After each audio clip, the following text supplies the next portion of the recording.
There's so much that goes in to becoming a successful person and truly living life by design rather than by default. You're hungry. You want more for your life. You just want to know how. And that literally is what I do. At 23 years old, she was flat broke, but by 26, Emily made her first $1 million. I was working as a nanny, as a massage therapist, sleeping on a mattress on the floor. Now, I obviously do this full time, impacted thousands and thousands of lives. It gets better. It gets better. Is it even possible?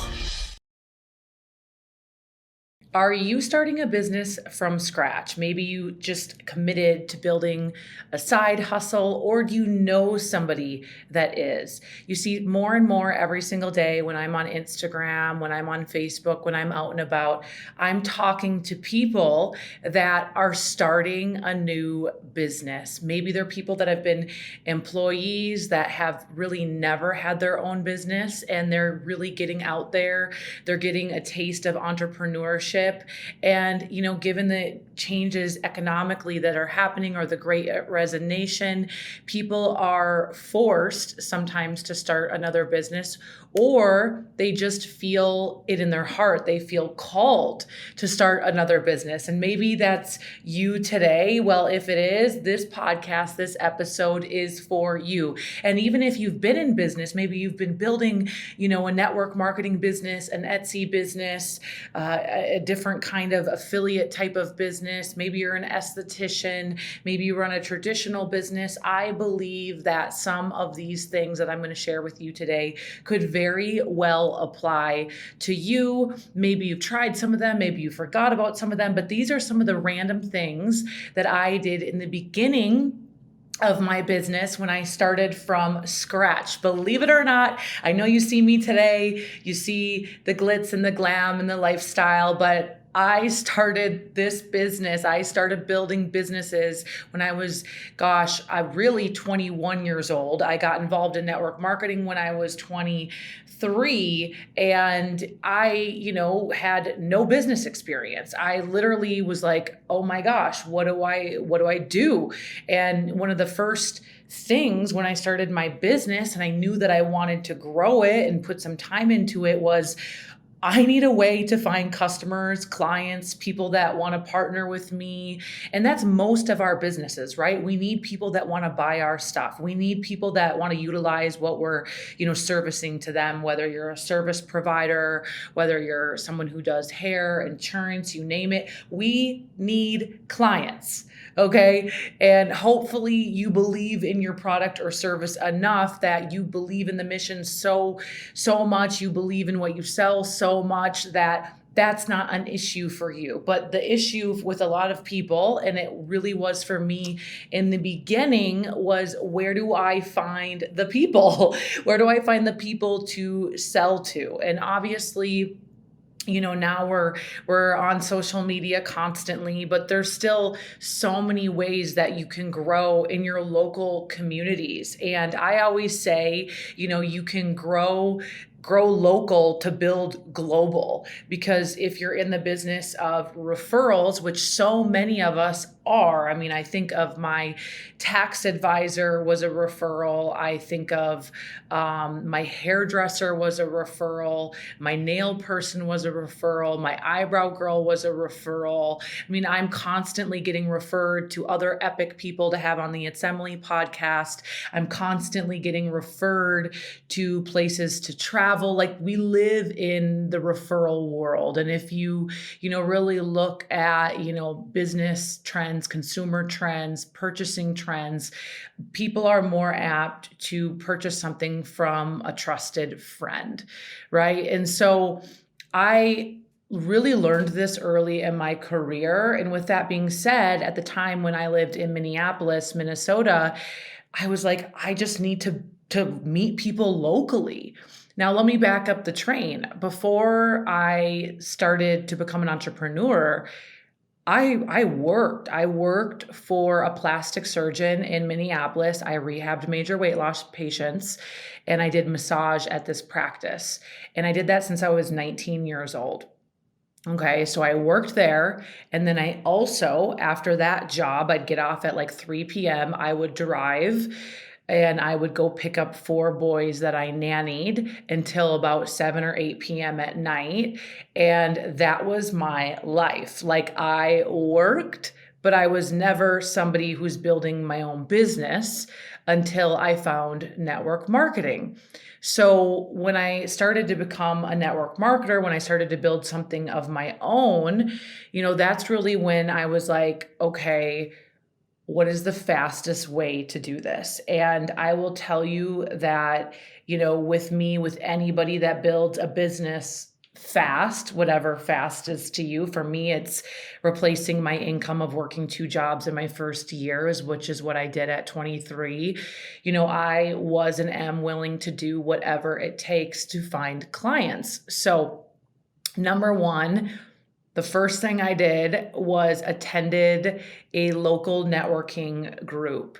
Now, there's these things called BNI. You can look them up in your area, which is more of like a consistent weekly meeting where people go, and the objective is to share their businesses and to get referrals from other people that are also in the networking group. Pretty genius. There's some that do so well that they move millions of dollars every year throughout their BNI. That's one you would definitely want to be in. And typically, like if you're a chiropractor, there's only one chiropractor in there. If you're selling health and wellness products, there's only one health and wellness person in there. So it's pretty epic, pretty dang epic. So I did that, or Chamber of Commerce, or honestly, anything that was FREE, anything that was free. That is what I did, because I did not have a lot of extra money when I got it started. And maybe you're in that boat. Well, again, you're going to love this episode because I'm giving you tips and tricks that you can do when you are literally not crushing it yet, but you want to be crushing it. This is the episode for you. And so what I did though is I would go to our friend named Google, and I would Google like free Chamber of Commerce events, Chamber of Commerce in blank county. And I kid you not, I would drive 30 minutes sometimes to go to a different community, a different, surrounding my area of where I lived. And I would go network. And I, will tell you this all the time. If you follow me at all, you probably know this, that I'm an outgoing introvert. I am an empath. I am not someone who wants to go and shake hands of strangers. Like that drains me. But the thing is, my mission and vision was big enough that I was willing to do whatever it took. And I also wanted to become better. I wanted to become better at telling my story. I wanted to become better at sharing the services that I was providing. I wanted to become better at speaking. I wanted to become better at sales. And the only way we truly become better is by doing it, is by practicing with other humans, learning to connect, learning to influence, learning to lead, learning to set an appointment, learning to close an appointment, learning to follow up. All these things you must do. You must put things in your calendar that are going to cause you to practice these things. And that's why I'm so good at it today, because I've just put in more hours. So attending a BNI, a Chamber of Commerce, a networking group was one of the first things I did. In fact, I did that the first 3 years of my business, more in the first year. Every single week I was at something. And at this point, I was working from home. So what's so cool about it is that it forced me to get ready. It forced me to do my hair. It forced me to put on, a nice blazer. It gave me energy of getting out of my home, because a lot of people that I talk to, that I mentor, and this was me in the beginning as well, if you just wake up, roll out of bed, do a workout, but you're home 24/7, it really causes you to be in your comfort zone. Believe it or not, you're behind a computer screen. Maybe you're jumping on Zoom here or there, but you're not fully exerting the energy that God gave you. You're not fully stepping in. You're not. And so something that pushes you, something that gets you out of your comfort zone, but also, creates more happiness, I believe, is when we are in the flesh, when we are out and about, when we are connecting with other humans, because you're not going to get that via Instagram. You're not going to get that via Facebook. You're just not not going to get that in the DMs. And so I have found in my business that, I can put up the greatest post, get a bunch of comments, a bunch of likes, but then I can go out and work a room, meet, connect, shake hands with 10 people. And out of the 10, a few of them will be people that I actually will further that connection. Yes, we'll add each other on social to stay connected, have that touch point, but we're able to then go deeper, right? So if you feel like, you've been trying to build your business, trying to gain clients, but it's so surface level, then we got to get you out in real life. Okay. What else I did is I worked from local coffee shops, WeWorks, anything like that. And it's on the same point of getting out of the house and getting ready and shifting your energy. And I also found when I became an entrepreneur, it's like nobody ever really tells you how do you effectively, efficiently work from home. And a lot of you in the past, couple years during the pandemic, you've had to really figure this out. You're like, wow, I'm not as disciplined as I thought I was, right? And so one of the things, that I am super blessed with is awareness and consciousness. And whenever I'm falling short and I'm like, this isn't working, I really look and I'm like, what am I doing or not doing? And when I started working from home, the thing that I needed to do was gain more clients, gain more customers, gain people that wanted to do the business. That's the number one thing that moves most of our businesses if we are in this type of business, unless you're like some creator, something like that. And it's usually the one thing we avoid, right? And for me, like 80 to 90% of my business, it's the lifeblood is new consumers, and it's finding people that want to do what I do. So I'm out there recruiting. Well, I avoided that like the plague. So I would be doing the laundry. I would be, taking selfies. I would, and that stuff is important, clearly. But I found that I was just distractionville.com. And so I would go to a local coffee shop, put in my earbuds. I certainly didn't want to sit and hear people or, whatever. And the local Caribou Coffee in Minneapolis and Uptown, I literally made millions of dollars at that place. And why? Because I got out of my home. Again, I shifted my energy and I would work from there. And sometimes I would even meet people that actually were also working there. And some of them became my customers with my nutrition products. And then I would invite them to local events, and then they became business partners. And, so if you find that maybe you're getting distracted at home, maybe it's the kids, it's the dog. Believe it or not, Hugo even distracts me at times. And I know some of you are laughing, but it's true. So if I need to do some deep work, I find a local coffee shop and I will go to town. And I always love playing games with myself. So I will even say, if I have found throughout the day, oh my gosh, I'm not working what I really need to be doing, I'm not doing my IPAs, then I will even book out. I mean, I used to do this as well in the beginning. I would go to the coffee shop after dinner and I would just get some tea and I would sit there and work for 2 hours, and I would, give myself a task. And I'm like, okay, you cannot go home until you get 20 people reached out to. And these little things seem so elementary, but these are all the things that created the foundation for the life and the business I have today. So, think about that as I'm talking. All right, so that's what I did. I went to a coffee shop, I got out of the house, and then number 3, I consigned clothing. Now we're in a very interesting time. Inflation's, rising. I just booked a flight and I couldn't believe how expensive it was, right? This is life.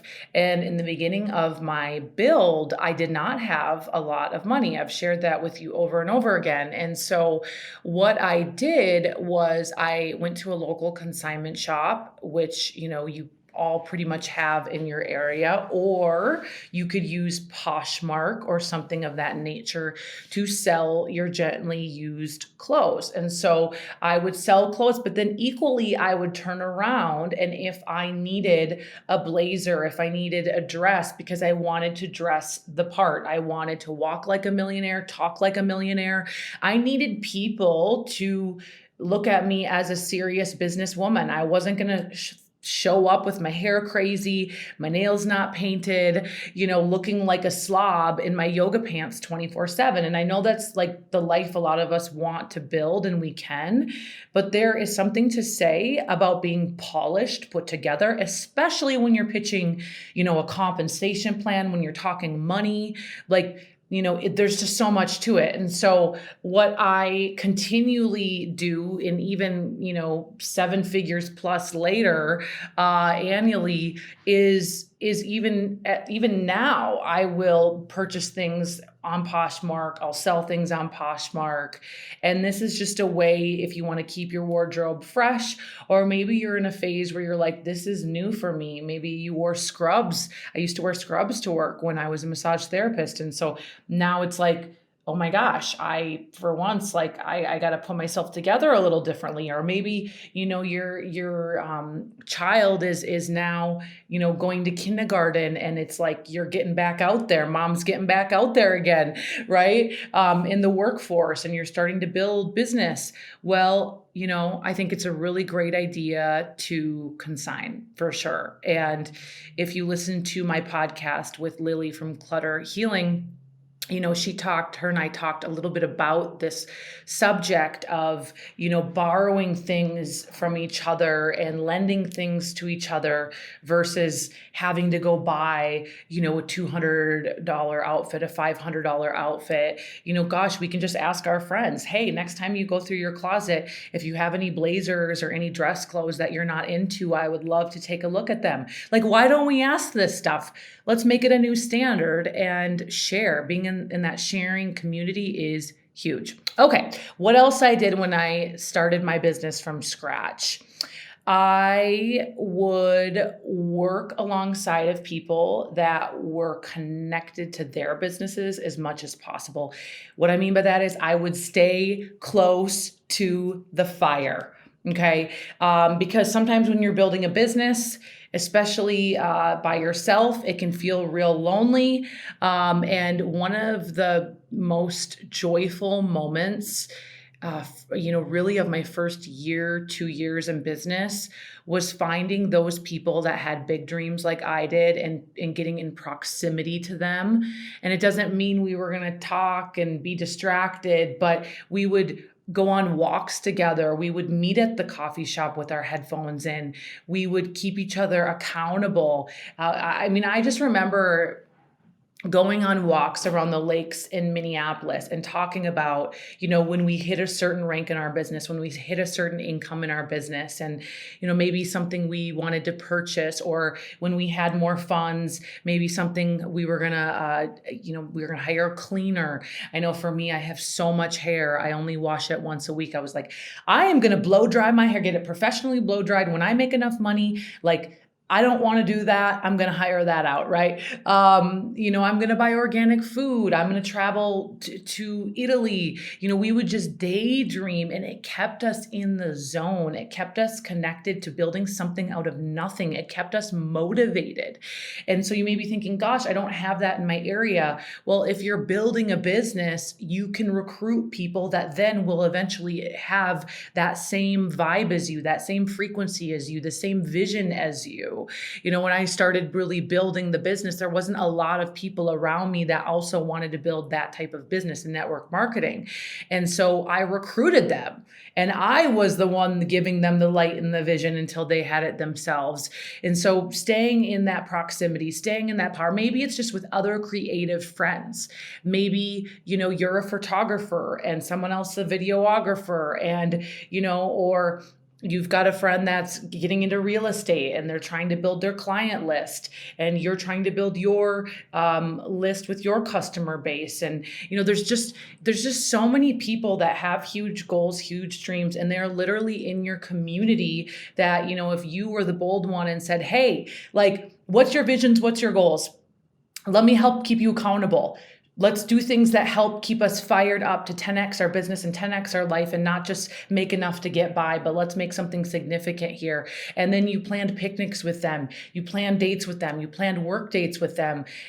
Think of just getting in that frequency, what that would do for you. And what it does for me is massive. So that is what I did my first couple of years that completely changed the game. And I believe why I'm even talking to you today. It has a huge component to doing that because it kept me in the game. It kept me going when I got all the no's, when someone returned their products, when I had limiting beliefs, when I wasn't sure how to draw out our compensation plan and show people how to make a residual income. It kept me engaged because when I was having a down day, somebody else was having an up day and vice versa. And there is power in proximity, my friends. What else I did? I had a designated work zone. And I know I talked a little bit about getting out of the house, but we do work from home. And whether you're building a business very part-time, maybe you're a nurse by trade and you come home and you build your business from 7 to 9 p.m. at night, or your weekends are really when you're building your business. It all looks a little different depending on our given life circumstances, but I have found having an area in your home that's designated for you to get ish done is huge. Now, mine looked pretty cool. I'm just going to say it right now. So I had this old desk, and if I wrote really hard and feverishly, the whole desk would like shake back and forth. Okay. But you gotta do what you gotta do. And I had a whiteboard, and the whiteboard is where I would write my daily critical task list, so top 3 things. And then also I had on my whiteboard who I was following up with, who was on my hot leads list, what in-home meetings did I have to get scheduled, what events was I trying to invite people to. Like, it was all on the whiteboard. And I would just sit at my desk and I would stare at the whiteboard, and it would prompt me, oh, text this person, follow up with this person, send a voice note to this person. And that's really what I stared at. And along with staring at the whiteboard, what else I stared at and still stare at, even as I'm talking to you today, is a vision board. And I talk a lot about reverse engineering and how to create and cultivate a vision board that actually comes to life in the assembly method. But really, how this started for me was when I started my business and I was sleeping on a mattress on the floor and I didn't have a lot to my name, and I moved in with a friend. I literally made this vision board to keep me going and to really give me hope that I could create a better life. Now, the first year, I wrote myself out a check for $1 million. I put that on my vision board. I had specifically printed pictures of places I wanted to live, ways I wanted to feel, people I wanted to attract in my business, in my relationships, in my life, even just like priorities in life. And I would stare at the vision board as well. So every morning with my cup of coffee, when I would do my ritual, I would just go over to the vision board and stare at it. And I would touch it and feel that emotional charge. And then I would get to work. Okay. So if you're someone that has a vision board, but it's tucked away, maybe it's in a closet, it's not somewhere you can see it every day. Well, chances are you're probably not that focused on the things that you put on your vision board on January 1st, are you? I'm just saying, okay? Having a vision board is important, but it's equally as important to have it out where you can see it. And who cares if people can see it? I think it's great if people can see it. If people are motivated by you, that's awesome. If they're threatened by you, even more awesome, right? So put it out there and have your kids see it and have your kids make a vision board. And I honestly redo mine. I take things down as they come to pass, or maybe if something no longer resonates with me, it's not my vision. I redo mine probably 4 times a year because my goals change. I hit goals. Something else I realize as I grow, as I go. If you have the same stuff on your vision board that you've had for the past 10 years, I think you got to rethink what you're doing because clearly, like, either it's crazy audacious and, you're not really focused on things, that's a whole episode. Let's a whole episode. Okay. But have your area because it cues your brain. Now is the time to get to work. What else I did in the beginning? Every day, no matter what, I posted on social media. Why? Because it is free. Free. So what if it got to 1 eyeball? That could be a potential client, a potential partner. What if it got to 5 eyeballs? Potential clients, potential partners. Now, there was days, believe it or not, where one person would like my post and, it was typically my mom and there would be a comment. There was days where I would post things, I would delete things because there was no traction. This is literally how I built Emily. This is how I built my brand. Now my brand today is taking on a world of its own, but you see 12 years of consistently showing up for my audience, no matter how I have felt, has given me the platform I have today. I will say that again, 12 years of consistently showing up, even when I didn't feel like it, adding value. That's major. So things started to shift for me when I started to grow and I realized, why don't I post things that would actually make someone excited to read it, actually have a thought-provoking idea for someone, actually give someone, an idea of what they can implement in their business, something I've gone through, right? And I shifted my focus to value, value, value. And that's really where I would see a lot of growth. Now, with adding value, then occasionally, then I will showcase what I am selling, right? So I'm really conscious about not just, vomiting on people. Here's all the stuff I sell, because eventually that's going to tune people out. What I realized early on is if I add value, value, value, value, and then once every 10 posts, show them my game-changing collagen elixir, which is #1 in the world. We've sold over 45 million bottles, just saying. Okay. I'll showcase something like that. I'll showcase the It's Emily method. I'll showcase, an event I might be having, my book that'll eventually launch, which is so exciting. But this is what I did every single day. Even if, again, my day was full, I would still try to find a way to show up because it's free and it was another touch point. If I could be out at a local Chamber of Commerce meeting, if I could be networking, great. But if I could add a post, and why this works so well is, let's say I go meet someone at a networking group, they add me on social media. Well, now they get to see my stuff right away. And maybe we briefly touched on my product or business, but not really. And now they go on social media and they're like, oh my gosh, I didn't know that you do this. I didn't know that you sell this. I didn't know this is a service you provide. Now they can really see what you have to offer. So it's massive. What else I did was I found different local places to work out. Remember, I really got into my community. I really, learned the area so I could grow a local business to then build a global business. Okay.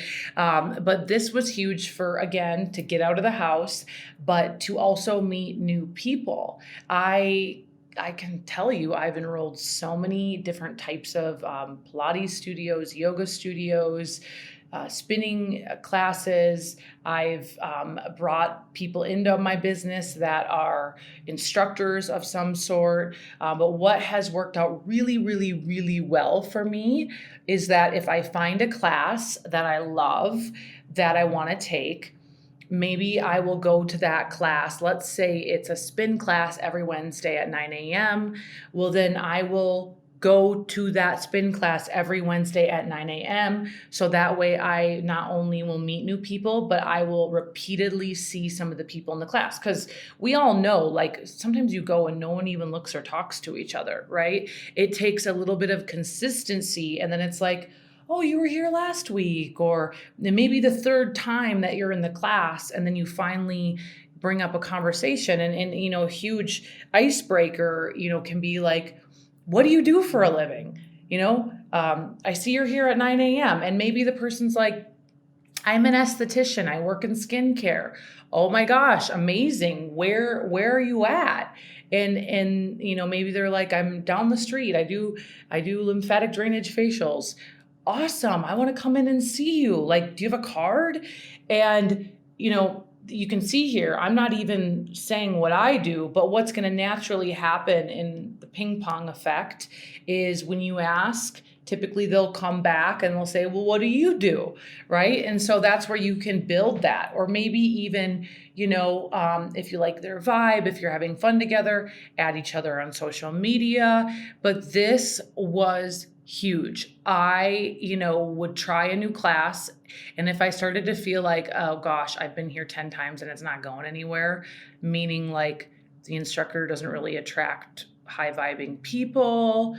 I don't know. This is like a retirement community and maybe it wasn't my thing. Then I would go find a new class. Simple as that.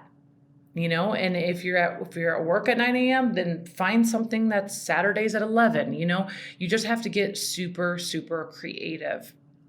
Another thing I would do, which since I'm all about shooting you straight always and forever, I would do trade shows, wellness nights, customer appreciation nights, collabs.